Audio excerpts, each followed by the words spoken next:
Khi con Lu đạt đến cảnh giới thượng thừa. Tâu Tâu, kem que này ngon lắm, tôi đi ngủ một chút, anh không được ăn nó đó. Rồi rồi, tới công chuyện rồi. Mùa hè nóng như vậy, sao không ăn? Ôi mẹ ơi ngon quá ha ha. Ôi trời, bà Bi tỉnh rồi. Kem que ăn hết rồi.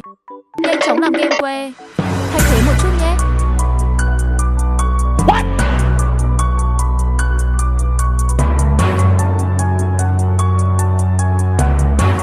Nani?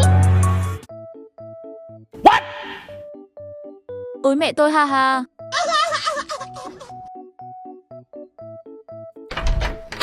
Tâu Tâu có ăn trộm kem que của tôi không đó? Không ạ.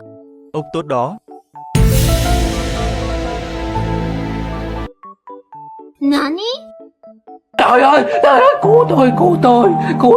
Ôi mẹ ơi, sao kem que này cay thế? Vẫn còn ngon. Ngon lắm. Người đây!